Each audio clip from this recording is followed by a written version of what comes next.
Hey guys, welcome back to 4K Motoring. I'm Chris. What I have behind me might possibly be the greatest motorcycle of all time. Stay tuned, let's check it out.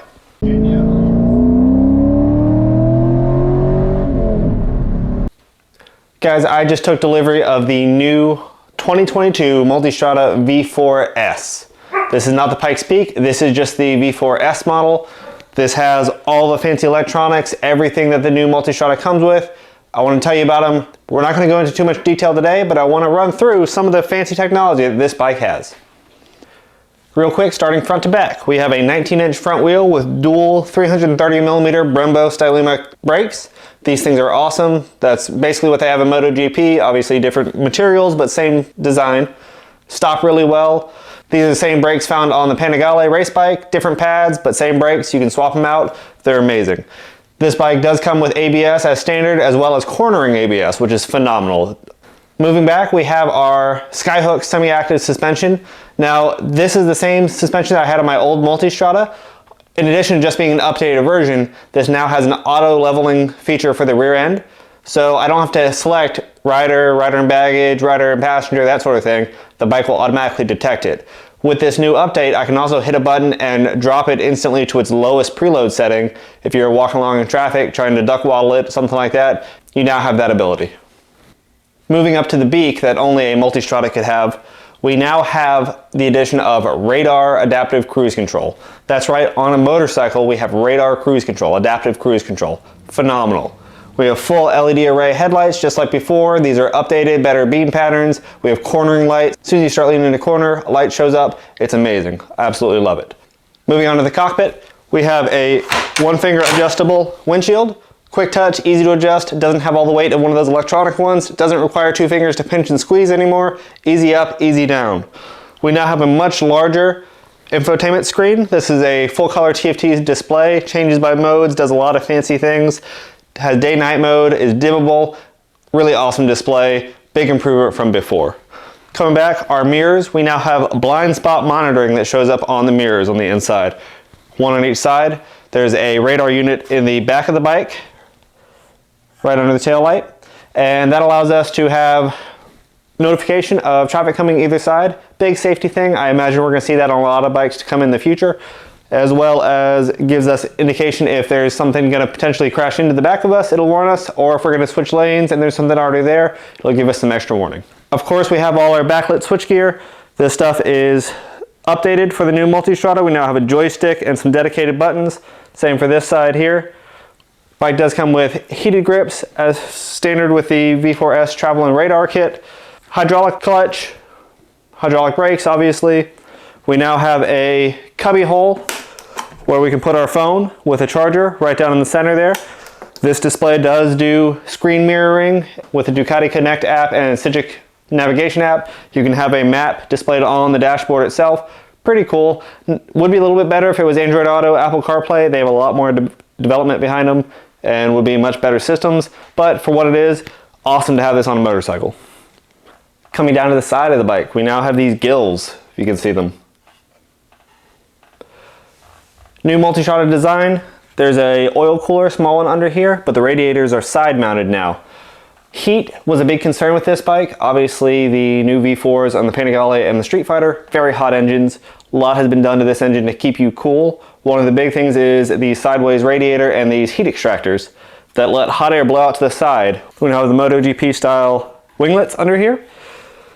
Ducati says they do add a little bit of downforce at speed, but primarily their goal is to get cool air from underneath the engine, underneath the radiator, pull the cool air up to you, and let this hot air come out to the side. We do have a little vent up front that vents out to the rear as well. That's a heat extraction scheme to keep you cool, to get fresh air to the rider and keep the heat away from them. Awesome factor. Along with that, we have our rear cylinder deactivation. On this V4 engine, it does get very hot. While you're sitting at a light, while it's at idle, when it's at operating temperature, it'll actually shut off the rear brake of cylinders. That way it's not producing heat directly at you, just in an attempt to keep you a little bit cooler. So Ducati has done a lot to try and make the rider a lot more comfortable while riding this bike. Of course, when discussing all the features of this bike, you can't ignore this V4 engine. Ducati says it puts out 170 horsepower and right around 100 foot-pounds of torque. So on paper, it's got about 10 more horsepower than my old bike did, and is actually down a little bit in torque. So overall, numbers wise, it's not that impressive.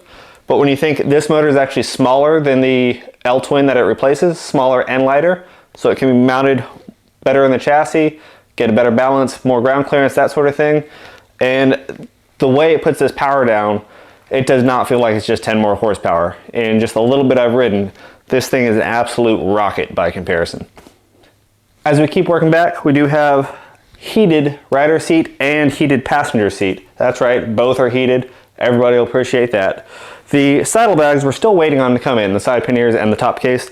But one cool thing about the mounting system on this, they mount a whole lot easier than before. They just drop in as opposed to the weird sliding mechanism they had before, which wasn't that difficult once you knew how to do it, but it did take some getting used to.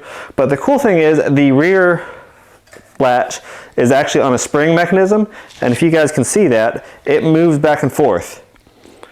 That's partially to give you a little bit better balancing in curves as you lean, the bags lean with you. Kind of cool, but it's really at high speed to give you stability. When that back end starts buffeting and the wind starts really shifting those bags around, it lets that happen a little bit without disrupting the motorcycle, and that is an awesome addition. Although it makes me sad, this bike now has a double-sided swing arm as opposed to the single-sided swing arm we've come to know from Ducati, and that's been on Multistradas of past. One thing Ducati says is that this is a stiffer and lighter swing arm, so it saves weight and has better control. It was really important for the spoked wheels that's available for this bike to keep them from twisting. Was one of the big reasons they did it. Also notice that the rear brake is now sitting on top of the rotor instead of underneath it. And that I think helps if this bike is truly meant to go off-road. You don't want that rear rotor to be all caked in mud. So I think that's a pretty smart move for what this bike is designed for from Ducati. Of course, finishing out the rear, we do have full LED taillight as well, running light and taillight, LED turn signals, and the rear radar unit. Like I said, this allows for the rear blind spot monitoring and impact detection. Awesome safety feature to see from Ducati. Obviously, this bike still has the Bosch 6-axis IMU. Can basically tell yaw, pitch, roll angles. So it knows what the bike's doing, whether it's leaning side to side, tilting front to back, twisting. It knows your inputs, it knows what the bike's doing, and can adjust all the parameters for that. It's got all the ride modes, the sport, touring, urban, and enduro modes. They do different things to the powertrain, suspension, ABS, traction control, wheelie control. All those things are varied by that.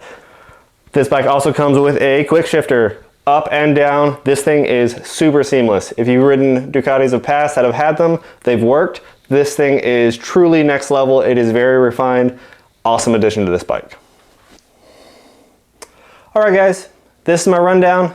That's my new Multistrada. If you guys have any questions about it, or if there's anything you want to ask me or see about on the bike, let me know in the comments below. Be happy to do some more videos. Obviously, there's going to be a lot more content coming up with this bike. I don't think I've mentioned on this channel yet, but in April, I'm planning to make a ride down to Austin for the MotoGP race. This is going to be my trusty steed in getting there. Hopefully it'll be a fun ride. Got some friends coming with me. Take you guys along on that journey and see how this bike truly handles on a long distance trip. As I said before, we're waiting on a couple parts to come in. As soon as they come in, I'll make sure I let you guys know and show you guys what they are. I think they're going to make this bike even better than it already is. Until then, thanks for watching. I'm Chris. This has been 4K Motoring. If you haven't already, hit that like button and subscribe. We'll be back soon.